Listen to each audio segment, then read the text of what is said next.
Bonjour à tous, merci d'être là. Nous sommes en compagnie, en bonne compagnie. C'est la 5e fois. On réfléchissait ensemble et on s'est dit, ça fait quand même pas mal de fois qu'on se voit. 5e fois et ça vaut le coup. Isabelle Carré, bonjour. Oui, merci de ne pas vous lasser. Ouais. Mais alors, je suis très fâchée contre vous. Ah, alors, Ouais. dites-moi. Voilà. Qu'est-ce Je que j'ai suis fait fâchée parce que jusqu'à présent, nous, journalistes, lorsque l'on vous accueillait, on disait, voilà, Discrète Isabelle Carré, et lumineuse. discrète et lumineuse. En fait, c'est une femme qui est, qui est célèbre, mais que l'on ne connaît pas. Bref, j'ai lu votre livre, premier livre, quand même pleinement autobiographique, même si parfois c'est un peu romancé, ça s'appelle Les Rêveurs. Et alors là, j'ai découvert une Isabelle Carré totalement différente. Donc vous nous avez dupés pendant des années. Oui, enfin, la discrétion, non, j'aime la discrétion. C'est peut-être, ceci explique peut-être cela. Mais effectivement, j'avais envie, depuis 20 ans, je suis un peu lente, de raconter cette histoire qui effectivement est aux accents autobiographiques. La rendre publique même. Ça ressemble à mon histoire familiale, ça ressemble à mon passé, mais pas tout à fait. Je me suis vraiment autorisé beaucoup de liberté et en fait j'ai suppléé la mémoire par l'imaginaire et j'ai eu beaucoup de plaisir à mélanger la fiction et l'imaginaire. Le squelette du livre est quand même très très proche de votre vie. Voilà, les faits sont là, certains d'entre eux me sont bien arrivés, mais j'ai eu envie parce que cette histoire est éminemment romanesque, j'ai eu envie de plonger dans le roman. C'est pour ça que c'est un roman et pas un témoignage. Alors, il y a des choses que l'on arrive à écrire et puis il y a des choses qui sont plus difficiles parfois quand c'est du domaine de l'intime, d'en parler. Est-ce que vous vous êtes rendu compte effectivement qu'il y avait une vraie différence? Coucher des mots et puis les accoucher. Absolument. C'est vrai que de raconter des parties de sa vie dans une émission, moi j'ai des romans du siècle dernier, comme c'est le cas pour Pantin, parce que c'est une histoire, on a l'impression effectivement, cette fille-mère qui se retrouve à devoir se cacher parce qu'elle est jeune et qu'elle a 7 enfants et que sa famille a émis cette injonction qu'elles doivent abandonner cet enfant. C'est très romanesque et donc avoir une écriture pour ça... Et vous l'avez connue cette personne? Enfin, elle existe dans votre famille? Oui, bien sûr, oui. Elle existe, mais j'ai émis des hypothèses. C'est-à-dire que j'avais juste des bribes d'informations et j'ai rempli le reste avec mon imagination. Quel sens vous voulez donner à ce livre? Est-ce qu'il a un sens pour les lecteurs ou il a un sens essentiellement pour vous? Non, je pensais que je l'avais écrit pour moi. Au départ, c'était vraiment le but, écrire pour moi. Parce qu'encore une fois, je trouvais cette histoire tellement incroyable et elle me remplissait tellement. J'y repensais si souvent que je me disais qu'il fallait... Mais en fait, je me suis rendu compte que non, je parle beaucoup dans le livre de rencontres, rencontrer des gens. C'était pour rencontrer des gens. Ah, vous racontez votre père, votre mère, le couple qu'ils ont formé, voilà. Vous racontez vos demi-frères, votre frère, vous-même. Vous parlez aussi de ce couple qui va se déchirer parce qu'à un moment donné, votre père va se rendre compte que son orientation en fait sexuelle n'est pas la bonne, c'est-à-dire qu'il est homosexuel. Est-ce que c'est aussi pour parler aussi des enfants d'homosexuels? Oui, il y avait ça aussi. C'est vrai que j'ai le sentiment qu'on n'entend pas beaucoup leur voix. Donc ce livre me semblait utile, entre guillemets, enfin peut-être, je l'espérais pour cette raison-là, entre autres. Mais d'une façon plus générale, il parle de l'image. C'est pour ça que je n'ai pas voulu changer de nom aussi et que vous avez eu cette première réaction comme ça d'étonnement. Je pense que c'est vraiment quelque chose qu'on partage tous. Finalement, cette image sociale qui est la nôtre et puis ce qu'on est au fond, ce qu'on est... qui est tellement plus dense, plus riche, plus complexe, notre partie immergée de l'iceberg et qui est notre richesse. Alors, vos origines sociales, elles sont très contrastées, à la fois aristocratiques, ça c'est du côté de votre mère, plus modeste du côté de votre père. Comment vous êtes construite d'ailleurs, Isabelle, par rapport justement à cette double appartenance? C'était un grand écart, effectivement. Les us et coutumes n'étaient absolument pas les mêmes, ils étaient même complètement opposés. Mais les enfants s'adaptent et c'était devenu comme un jeu. J'en parle d'ailleurs d'une façon assez ludique, j'espère. Ouais. Joueuse déjà, oui. Déjà comédienne. Oui, là il y a un beau sourire, c'était après avoir fini tout le beefsteak. Quand on vous lit, on comprend d'ailleurs que vous n'avez pas été épargnée par cette enfance très, très bousculée, moi je dirais même plutôt chaotique, avec des parents, dites-vous, qui cherchaient non pas à définir des règles, mais à se trouver eux-mêmes. C'était un peu l'atmosphère des années 70. Il y avait cet élan de liberté que mai 68 avait donné. Alors pas partout, mais il restait encore beaucoup d'endroits, de familles où cet élan de liberté n'était pas encore arrivé. Et voilà, ça a été un long chemin. Effectivement, dans le livre, on voit bien que la liberté est parfois une conquête. De quoi vous vous êtes le moins bien relevé de cette enfance un peu chaotique ? Je ne dirais pas les choses comme ça. C'est vrai qu'il y a des chutes dans le livre. C'est tumultueux. Hein. Dont celle que je connais à 3 ans et demi pensant que je pouvais voler. Peut-être parce que je m'appelle Icar, je ne sais pas. Et il ne s'agit pas d'un suicide. Non, c'était l'idée effectivement que si je déployais mes bras, peut-être que pas des ailes me pousseraient, mais que je pourrais flotter. Je décris cet événement dans le livre. Ça pourrait s'appeler rêveuse. Oui, ça pourrait s'appeler... Mais ils sont tous, en fait. Chacun de ces personnages, que ce soit le personnage du père, de la mère, effectivement, mon propre personnage qui découvre le théâtre. Les rêves sont nécessaires parce que, finalement, quand même, ils réussissent à en réaliser quelques-uns. Donc, ils étaient peut-être nécessaires, tous ces rêves, même si, à un moment donné, on se dit qu'on pourrait aussi passer à côté de sa vie à trop rêver. Qui se transforme aussi parfois en cauchemar. Effectivement... eu encore un gros trou noir.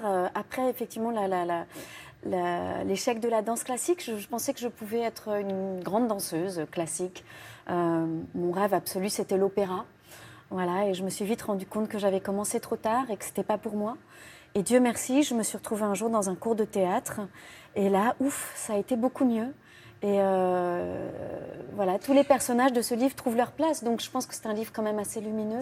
Et Isabelle, vous racontez d'ailleurs que lorsque vous êtes dans un hôpital psychiatrique, vous avez 14 ans, vous voyez une femme à sa fenêtre avec Romy Schneider, et ça, c'est un déclic. Encore une histoire de fenêtre, oui. Et là, je la vois dans des émotions magnifiques, ce don qu'elle avait de se donner elle-même, hein, d'une façon tellement sincère et tellement puissante. Et je me suis reconnue, comment dire, dans cette fragilité. Moi qui étais une adolescente, oui, hein, peut-être un peu plus fragile que la normale. Et je me suis dit, là, il y a peut-être moyen, effectivement, d'en faire quelque chose. Retour en arrière avec Laurence Boulet. Avec Isabelle Carré, un seul mot d'ordre, ne vous fiez pas aux apparences. Malgré son patronyme, elle est loin d'être carrée et a besoin d'être cadrée. Oui, je pense qu'il y a un moment donné où j'ai eu envie de cadre. Le cadre rigide de la danse classique d'abord, mais faute d'aptitude, c'est le cadre de la caméra et celui de la scène qui lui permettent d'avancer. Beaucoup d'acteurs aiment ce métier parce qu'il y a un cadre. Paradoxal, Isabelle Carré opte pour un métier qui la pousse à s'exposer, elle, la timide qui affirme. J'aime bien finalement qu'on me voit pas, être transparente. Si transparente que le conservatoire ne la retient pas. Ah, j'étais désespérée. Désespérée, mais pas pour longtemps. Elle décroche son premier rôle au théâtre à 19 ans dans Une nuit de Casanova. Elle devient vite la belle ingénue, pleine de talent, puis enchaîne les rôles. Elle n'est pas prête de s'arrêter. Elle décroche 2 Molières, un en 99. C'est vrai que les récompenses, ça fait un bien fou. Et un en 2004. Au cinéma, elle se fait remarquer dans Beau Fixe, puis dans La femme défendue de Philippe Arel, tournée en caméra subjective. Et c'était la première fois, en fait, où on me proposait un personnage plus complexe. J'avais pas du tout envie d'être un personnage lisse toute ma vie. C'est le problème d'Isabelle Carré. Cachée derrière son beau sourire, on pourrait la croire d'une grande naïveté. C'est merveilleux. On était tellement heureux. Magnifique. C'était merveilleux. J'étais enchantée. Mais malgré son apparence sage et disciplinée, elle est capable d'incarner des personnages particulièrement contrastés, voire torturés. C'est d'ailleurs pour son rôle dans Ce souvenir des belles choses qu'elle décroche un César. Elle s'essaye aussi à la mise en scène au théâtre. Mais quel événement extraordinaire! Il va apporter un détecteur de particules, une chambre à brouillard. Mais pourquoi tu m'as pas prévenu plus tôt? Si j'avais su, je me serais fait un brochis, je serais venue en cours avec toi. Théâtre, cinéma, télé, Isabelle a réussi à s'imposer malgré une nature réservée. C'est ça, le paradoxe Carré.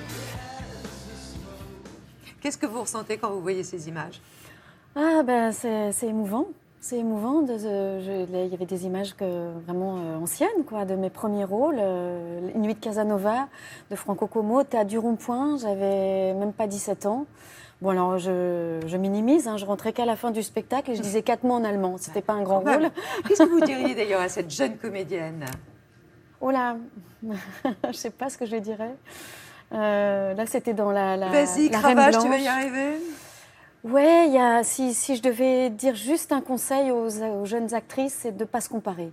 À quel moment vous vous écrivez? Parce que quand même, vous êtes comédienne au cinéma, au théâtre. Ça se passe quand vous rentrez, par exemple, du théâtre? Voilà, ça peut être aussi en tournée. Le moment où j'ai le mieux écrit pour le livre, c'était pendant la tournée de la pièce de Marine Diaye. Là, j'avais l'impression d'être vraiment dans une bulle avec à l'hôtel. Et je me réveillais à 8h pour appeler les enfants. Puis après, j'écrivais jusqu'à 19h30. Ah oui, toute la journée? Toute la journée. Wow. C'était comme une résidence d'écriture. Mais sous forme de fulgurance aussi? Ça existe? Je pense que le fait d'avoir tellement attendu avant d'avoir tellement rêvé en fait, et puis fait des essais, et puis je rangeais mes cahiers, et puis voilà, j'étais quand même dans l'échec par rapport à ce livre, cette écriture. Mais en fin de compte, non, ça s'écrivait, il y a eu comme ça a décanté, quoi, ça a infusé longtemps en moi. Je suis un peu lente, encore une fois. Et après, effectivement, après avoir fait cet atelier d'écriture dirigé par Philippe Jean pendant 3 mois, j'ai eu l'impression que c'était comme un robinet qui s'ouvre et enfin ça devenait fluide, ça devenait évident. Et c'était surtout un soulagement, un grand plaisir, quoi, un plaisir. Qu'est-ce que vous a donné comme conseil, Philippe? Justement, faire attention aux petites chéries, ça c'est une phrase de Stephen King. Vous savez, les jolies phrases, un peu guirlandes, dont on peut être très fier. Et bon, ça c'est pas nécessaire, c'est complaisant. D'être aussi attentif finalement à ne pas raconter une histoire trop ample, mais d'aller dans les détails, dans ce qu'on connaît, d'être un peu au microscope. Et ça, j'ai aimé faire ça parce que ça ressemblait à ce que je voulais faire, c'est-à-dire pas tellement raconter des faits, mais raconter des moments, des sensations, des émotions, parce que ça ressemblait à ce qu'on vit quand on est enfant. C'est très épars, quoi, les souvenirs qu'on a. Impressionniste. Exactement, des couleurs, les couleurs des années 70. Le côté un peu sous acide, quoi, le rouge, le vert, pomme de l'appartement dans lequel j'ai grandi. Les critiques vous font peur aujourd'hui pour ce premier livre? Alors, pardon, ça va peut-être... non, pas. Ça me fait pas peur parce que, encore une fois, je suis tellement contente d'avoir été au bout que déjà j'ai un sentiment de soulagement et de vous appartient plus aujourd'hui? De joie. Alors, est-ce que Non, c'est pas déstabilisant? C'est très étrange parce qu'en fait, j'ai effectivement l'impression que ça m'a rapprochée de moi-même d'écrire ce livre. En plus, ça m'a quand même pris 3 ans. Donc, par moments, je travaillais que 1 ou 2 heures, 3 heures par jour. Et puis d'autres moments, comme je vous ai raconté, c'était une dizaine d'heures. Donc, c'était quand même assez chronophage. Mais donc, ça m'a rapprochée de moi. Et en même temps, maintenant, c'est comme un objet très distancié. Mais je me suis posé la question, par exemple, votre mari, vos enfants, est-ce qu'ils connaissaient, par exemple, le passé Alors, mes enfants, ils sont vraiment trop jeunes pour lire le passé livre, de votre père, notamment quand vous racontez qu'il était en charge du design à la Française des Jeux, qu'il s'est retrouvé en prison pour escroquerie, ensuite qu'il a été blanchi. Oui. Voilà. Il y a eu un non-lieu, effectivement, c'est pour ça que je me permets de l'écrire et d'en parler. Et ça me permet aussi de parler d'un endroit qui est aussi un endroit caché. Le livre, au début, devait s'appeler la partie émergée de l'iceberg. Et puis, bon, les rêveurs, c'est quand même plus lumineux. Mais oui, j'ai toujours été fascinée par les endroits cachés, les endroits... On peut passer à côté d'une prison à Paris, voilà, de la santé, et on ne sait pas ce qui s'y passe. Et c'est ça aussi mon métier, c'est aussi d'avoir accès à travers des personnages ou à travers des fictions à ces univers-là. Vous racontez d'ailleurs que pendant ce temps-là, lorsque votre père est dans une cellule, vous jouez sur scène. Oui, Comment au Théâtre de la Colline. Comment on trouve l'énergie? Je pose la question, d'ailleurs, à un moment donné dans le livre, effectivement. Il y a les gens aussi, là ce soir je vais jouer et au départ je pensais qu'il fallait s'allonger, quand j'ai commencé ce métier, s'allonger sur un canapé pour garder toute l'énergie le plus possible pour le soir. Et c'est en lisant d'ailleurs un merveilleux livre, Paris est une fête, de Hemingway. Il raconte qu'il a besoin de sortir, de se remplir de plein de choses, d'éléments de la vie, de vivre sa vie, d'avoir du vécu, pour pouvoir avoir des choses à écrire, quoi, pour pouvoir être nourri de tout ça et donner dans son écriture cette vie. Et je me suis rendu compte de ça, en fait. Plus on vit, normalement, et rien ne sert de se mettre sous cloche et surtout pas de rester dans son canapé pour se préserver pour les spectateurs. Il faut connaître la réalité. Il faut connaître la réalité. Mais vous avez exactement. joué alors vraiment des femmes dans des registres extrêmement différents, les infidèles, les amnésiques, les érotomanes, l'hystérique aussi, l'allumeuse, la toxicomane. La mère indigne. La mère indigne. Parmi tous ces personnages, quel est celui qui est le plus étranger à vous? Le plus éloigné. Alors là, par exemple, puisqu'on parlait de la pièce donc Baby que je vais jouer ce soir, il y a un passage, le personnage, je l'aime énormément et je le comprends. Il y a un passage où j'ai du mal, c'est des propos racistes qu'elle tient.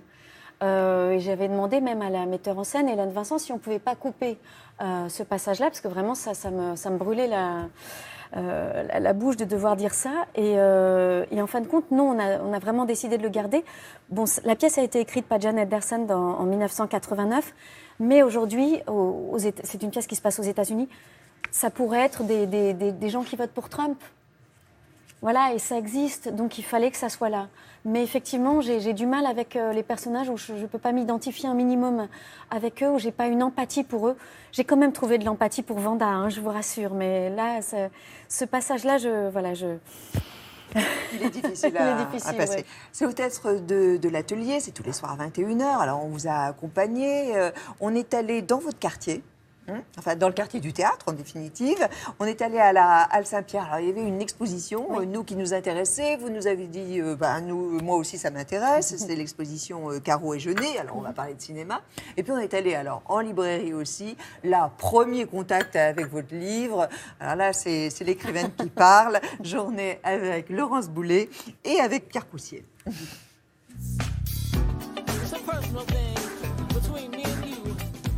J'ai joué beaucoup dans ce théâtre. Le théâtre de l'Atelier, c'est un des plus jolis de Paris. Regardez-moi cette petite place, Charles Dulin.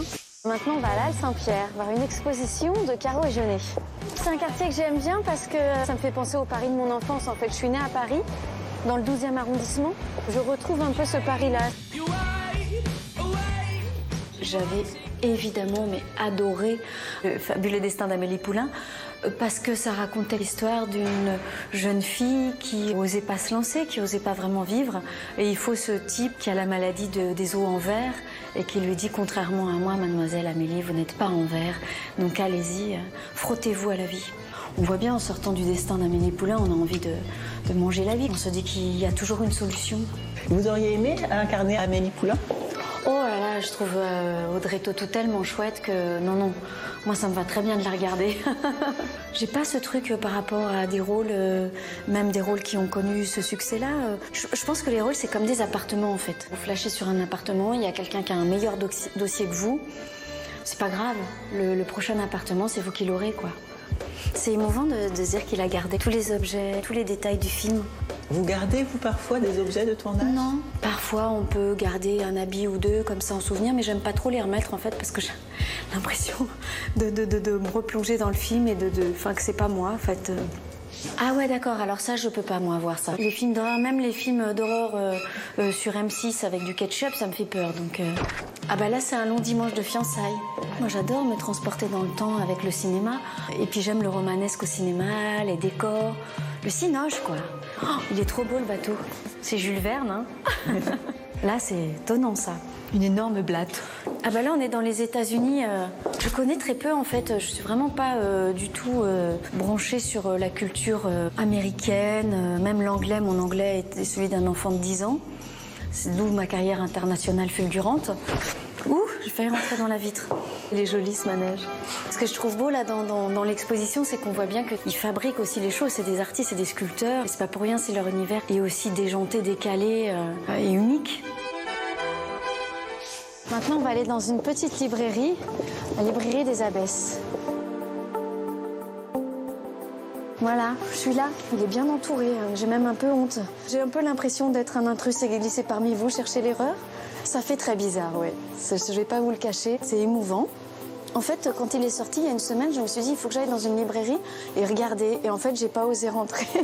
C'est la première fois que je le vois dans une librairie. Je tombe là-dessus, l'utilité du beau. Vous n'êtes plus maître de vous lever et de vous en aller. Quelqu'un vous tient. Qui donc ? Ce livre. Un livre et quelqu'un, ne vous y fiez pas. C'est pas mal. Bon, c'est Hugo, quoi. Après avoir lu de si grands auteurs, prétendre soi-même écrire, c'est compliqué. Ben, moi, je suis comédienne, donc je vis avec des textes, je vis avec du Tchekhov, du Shakespeare. Après dire, tiens, moi aussi, tiens, je vais... C'est un peu, inhibant, même paralysant. Donc il faut oublier tout ça et essayer de se dire, bon, voilà, ça sera autre chose. Maintenant, il faut que j'aille au théâtre, hein. C'est l'avant-première. Au revoir. Au revoir. Vous arrivez au dernier moment au théâtre? Oui, j'aime pas me concentrer, j'aime pas rester dans la loge et tout ça j'ai l'impression que ça va m'angoisser. Je préfère parler, puis ça rejoint ce qu'on disait tout à l'heure, dans la vie. C'est une continuité, je trouve, d'être sur scène, c'est pas autre chose. On vous regarde pas, les spectateurs, comme ça, du haut de notre chair. C'est la même chose, c'est au même niveau, en fait, c'est la vie. Vous n'avez pas besoin de revoir votre texte? Parfois oui, quand il y a des monologues, mais du coup je me les dis dans la rue. Et sinon non, j'aime bien... Ah oui, donc les gens vous prennent pour une folle quand même. Par moment, oui. Mais alors j'ai trouvé un truc, c'est que je mets mon écouteur et je fais comme si je parlais au Très téléphone. bien, malin. Bon, c'est l'histoire des deux couples, Baby, de John Anderson, vous le disiez, avec Bruno Solo, qui est votre partenaire principal. Camille Japy aussi. Et Camille Japy, bien sûr. C'est l'histoire de deux couples, l'un donc qui est plutôt modeste, qui est pauvre, ça se passe aux États-Unis, il est jeune, il attend son 5e enfant, ce couple. L'autre, il est aisé, il est riche, il ne peut pas avoir d'enfant et en fait, il passe une annonce pour en adopter un. Est-ce que c'est le côté contemporain en fait, de l'histoire qui vous a séduit? Complètement. Dans le reportage, on citait Shakespeare, Tchekhov, c'est des auteurs merveilleux à jouer. Mais j'ai adoré aussi jouer Marine Diaye, dont on parlait tout à l'heure, et puis cette Jane Anderson, parce qu'on est vraiment en prise directe avec ce qu'on vit. Même si la pièce a été écrite dans les années 90, il y a des résonances. Elle est très actuelle. Hein. Voilà, ça parle d'adoption. Là aussi, il y a un écho au livre. Ce sont des thèmes qui me sont chers. Et c'est vrai que j'aime bien, moi, comme spectatrice, donc je me dis comme actrice, c'est vers ça que j'ai envie d'aller, comme spectatrice, m'asseoir dans un fauteuil et trouver des réponses directes à mes questions d'aujourd'hui. Alors, est-ce que vous avez bien compris en fait le personnage, la psychologie du personnage dès la première lecture, cette femme donc qui va accepter de faire adopter son bébé. Il y aura une transaction financière par ce couple riche qui ne peut pas en avoir. Vous l'avez compris tout de suite? Oui, je pense qu'on a de l'empathie pour chacun des personnages au fur et à mesure. Le personnage aussi de mon mari, qui est joué par Vincent Donia, Cyril Couton aussi, l'avocat. Comme ça, je les ai tous cités. Bien. Mais c'est vrai que, bonne copine. À tour de rôle, j'ai l'impression que on peut comprendre, oui, dans telle scène, et même si c'est contradictoire, ils ont énormément de contradictions, ils sont face à des choix cornéliens à faire. Et oui, je comprends cette femme qui se dit qu'elle veut le meilleur pour ce 5e enfant, qu'elle ne pourra pas lui offrir, et quelle solution elle a face à elle, quoi. Et même si l'abandon... c'est vraiment quelque chose moi qui ai 3 enfants, voilà, ça me bouleverse.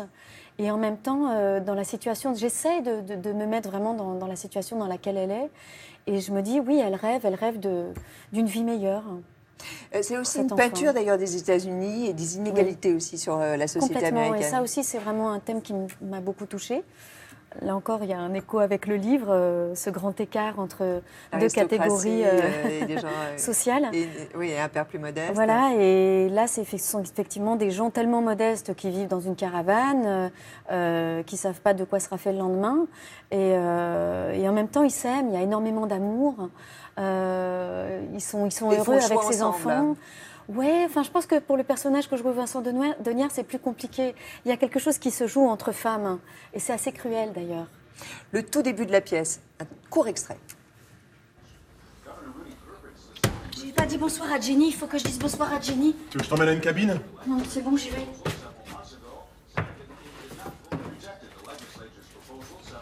J'ai trouvé ça dans le journal, ça serait bien que tu jettes un coup d'œil. Al? Ouais. Faut vraiment que je me fasse stériliser. Oui, la solution, ça va être de lire cette annonce et d'y répondre. Il est rare de vous voir dans un rôle d'une femme plutôt de couche modeste, plus populaire. Comment vous avez travaillé ce personnage? Je me souviens de Josiane Balasco quand elle m'avait proposé Cliente. Je faisais une coiffeuse comme ça. Et ouais, c'est vrai que j'ai pas été tant que ça dans ce type de personnage. Et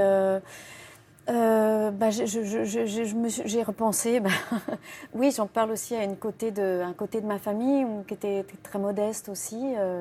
Voilà, petit-fils de cheminot, garde-barrière, couturière, petit fonctionnaire. Donc c'est pas quelque chose qui m'est complètement... Et puis Hélène Vincent m'a beaucoup aidée aussi. Elle a un peu vécu cette histoire, enfin en tout cas dans des situations très précaires dans son enfance. Je pense que la pièce nous a tous touchés les uns les autres à un endroit particulier. On a besoin de ça en fait. Mais d'ailleurs, vous avez toujours dit, Isabelle Carré, que tout ce qui concerne la maternité, les enfants, ça vous touche vraiment voilà, dans les tripes. Oui, c'est vrai que je ne sais pas à quoi ça tient, parce que c'était avant d'être mère que je ressentais... Oh, mais je pense comme beaucoup de gens, je pense qu'on partage tous ça, quoi, les nouvelles terribles à la télévision, ce qui touche les enfants, enfin puis c'est notre avenir, enfin c'est eux en premier, c'est eux d'abord, quoi, et on a envie de faire le maximum pour qu'on préserve cette pureté, cette naïveté. Hélène Vincent, c'est la metteuse en scène. Si je vous dis Olivier Adam, vous me dites quoi?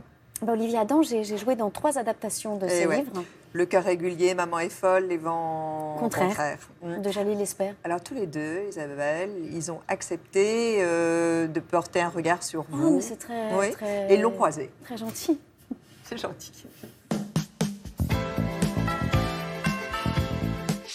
Pour moi, Isabelle Carré, ce qui la caractérise, de prime abord, c'est une douceur têtue. Je pense toujours à cette phrase de Leonard Cohen, il faut une faille en toute chose, c'est ainsi que la lumière peut y entrer. C'est ce que j'ai très vite ressenti, cette idée qu'il y avait non pas une lumière qui émanait d'elle, mais qu'elle la captait parce qu'elle avait une sorte de soif de quelque chose de lumineux. Isabelle, c'est une femme qui est dans la vie, pleinement. Et dans la vie, il y a des couleurs qui ne sont pas toutes pastel. J'ai toujours senti une espèce de vibration inquiète, comme ça. Je suis tout à fait d'accord. Cette vibration inquiète, elle est là, derrière la limpidité du regard. Il y a une grande vivacité aussi, une grande... quelque chose de l'ordre de la joie, quoi. Elle est joyeuse, prime sautière, enfantine, elle peut exploser de rire, voilà. D'ailleurs, elle a peur de ça sur le plateau, elle a peur d'être prise de fou rire, parce que si ça vient, c'est irrépressible apparemment. Il y a une part de fantaisie chez elle qui va comme ça vers la comédie. J'ai l'impression qu'elle a tout en elle pour jouer toute la panoplie de la comédie humaine, qu'elle est prête à tout donner sans aucune restriction, mais avec un raffinement rare. C'est pas une comédienne qui du confort, je pense. Elle tente des choses. Il faut quand même y aller à sortir un roman comme ça, quoi. Donc elle se met à nu. Quand on est comédien, tout à coup on part, il y a la jouissance de jouer et on peut partir dans l'emphase et dans le trop. Isabelle, jamais. Jamais. Et dans son écriture, dans le roman, il y a cette même maîtrise. Ce qui m'a surpris, c'est la qualité du livre. C'est la force littéraire du livre, l'assurance de l'écriture, la justesse de l'écriture et l'irruption d'un écrivain. C'est quelqu'un d'incroyablement riche et profond. Voilà. Merci à tous les deux d'ailleurs. Merci beaucoup. Olivier Adam vient d'écrire Chanson de la ville silencieuse aux éditions Flammarion. Très belle histoire. On est vraiment fan d'Olivier Adam. J'adore la fin. La fin est très surprenante et je vous le conseille parce que on reçoit vraiment quelque chose avec ce livre. Oui. D'ailleurs, il y a une fin aussi dans Baby, dont on ne parlera pas, mais un véritable rebondissement. Qu'est-ce qui est faux dans ce qu'ils viennent de dire? Je ne sais pas quoi dire là, parce que je suis très touchée déjà qu'ils aient pris le temps d'enregistrer ça pour l'émission, déjà. Olivier Adam, il a beaucoup de promotion aussi pour son livre, il est très sollicité. Mais dites-moi, je ne sais pas quoi vous dire. Qu'est-ce qui est faux? J'en sais rien, voilà, ça me touche et je pourrais renvoyer la même chose à la merveilleuse actrice qui est Hélène Vincent. Je crois qu'il n'y a pas un truc qu'elle ne peut pas jouer. Elle est drôle, elle est émouvante, j'étais vraiment comblée. Vous pourrez travailler, vous, qu'avec des gens que vous admirez? Ah bah oui, puis de sentir que je vais apprendre quelque chose, quoi. C'est surtout ça, à travers un rôle, à travers une écriture ou à travers la vision d'un metteur en scène. Même si ça fait 30 ans que je fais ce métier. Vous avez commencé très tôt. J'ai commencé, voilà, c'est pour ça, merci. C'est ça. Vous jouiez à la marelle à ce moment-là. Mais voilà, de savoir qu'il y a encore évidemment beaucoup de choses à apprendre. On voulait voir si vous étiez forte sur votre filmographie. Aïe, aïe, aïe. Je suis nulle en date. Non, mais Et sans encore date. plus nulle en nom. Allez, les titres. Est-ce que vous pouvez retrouver des titres de films dans lesquels vous avez joué à partir d'objets? Alors, regardez, il y a une coupe de champagne et une coccinelle. Coupe de champagne, ça m'évoque 4 étoiles. Bravo. La coccinelle, c'est la voiture. Ah d'accord, ok. Ouais, ouais. Alors, un bébé, bon, et un avion. Ah bah ça c'est au Lilola. De Bravo. Tavernier. On a parlé de l'adoption tout à l'heure. Oui, c'est Chocolat, du chocolat. les émotifs anonymes. Et la tomate, évidemment, parce que rouge tomate, Oui, oui, l'émotion. Sumo et électrocardiogramme. C'est l'adaptation du roman Le cœur régulier d'Olivier Adam. Trop forte. Non, c'est facile, merci. Parce que je suis nulle en jeu. Vous m'avez aidée. Alors, c'est vrai que vous êtes mariée, on le sait, à un producteur, vous en parlez très peu. Qu'est-ce que ça apporte, en fait, de garder son jardin secret? C'est très important, même dans le livre, on peut avoir le sentiment que je me dévoile, c'est un peu le cas, mais oh non, il reste encore tellement de choses, évidemment, heureusement, non dites et gardées précieusement secrètes. Mais la notoriété, c'est un danger pour un couple? Vraiment, je ne le vis pas comme ça du Non. tout. Je ne suis pas arrêtée dans la rue, j'ai une notoriété tout à fait limitée et je me sens très libre et complètement, oui, libre dans la vie quotidienne et en contact avec elle, Dieu merci. Je vais vous emmener aux dos à dos. Avec joie. Dos à dos avec vous, Isabelle Carré, des réponses du tac au tac. Sur une essayer. échelle de 1 à 10, à quel point êtes-vous heureuse dans la vie? En ce moment, elle est un bon 9,5 quand même. Wow. Ouais. Mais il n'y a pas beaucoup de marge de progression. Hein. Qu'est-ce que vous regardez en premier chez un homme? Les mains. Chez une femme? Son sourire.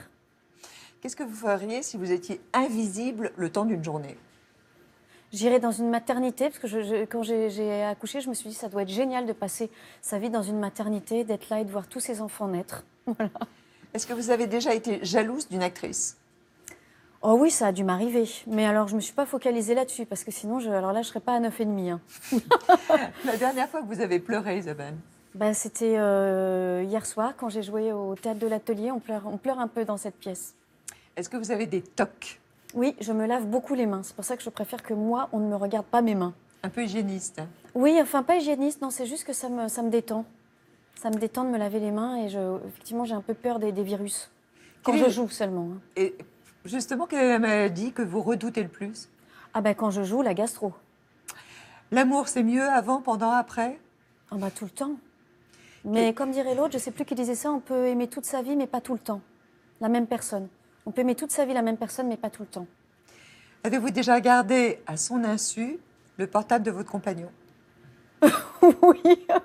Voilà. J'ai honte. Il le savait?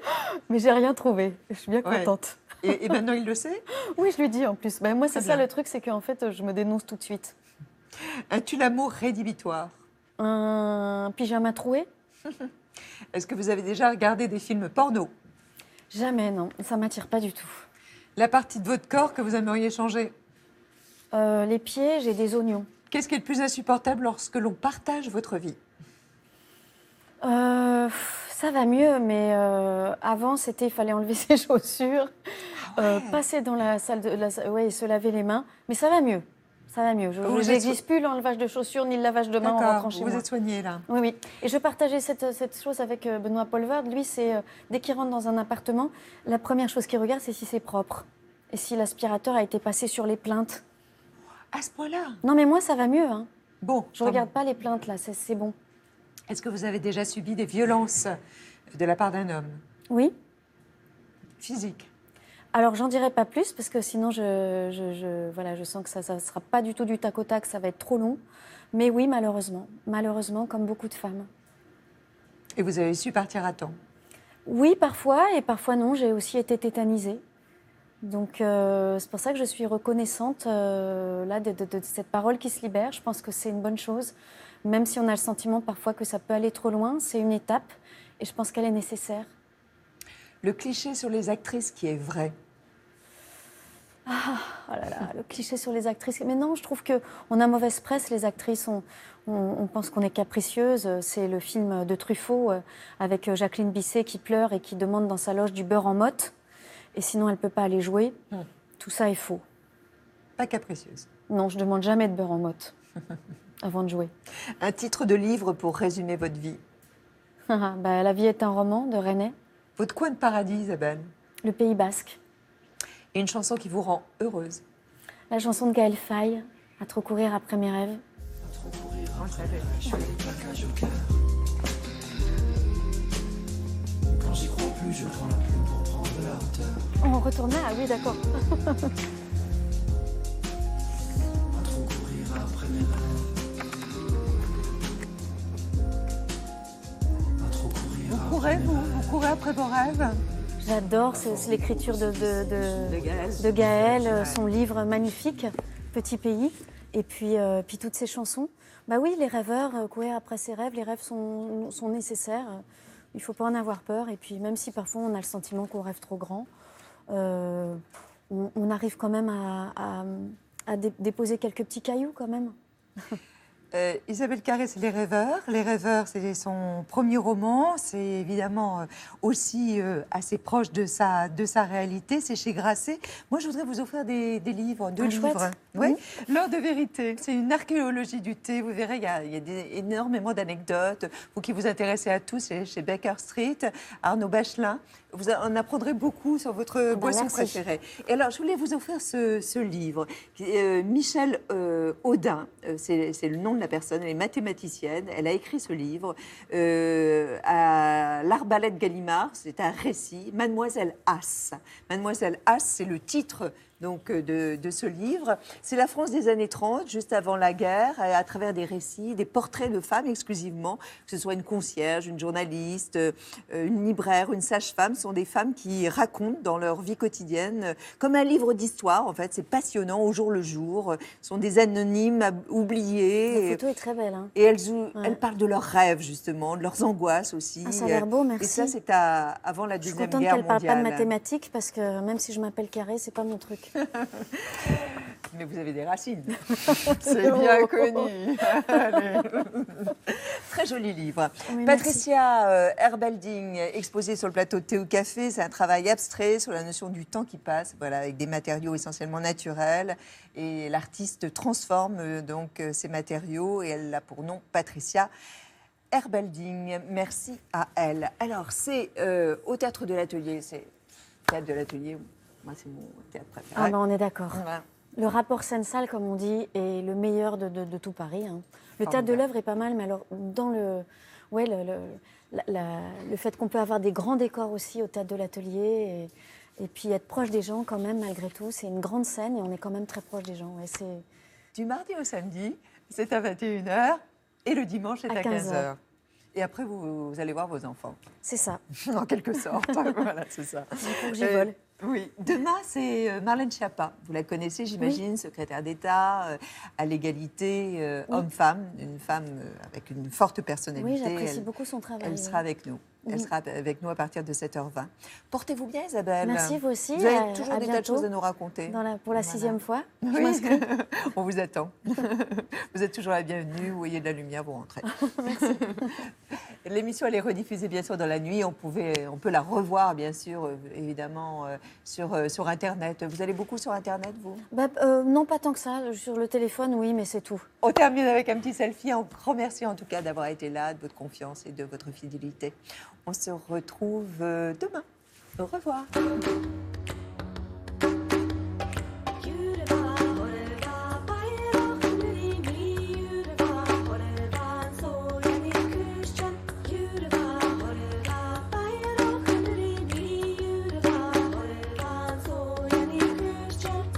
Free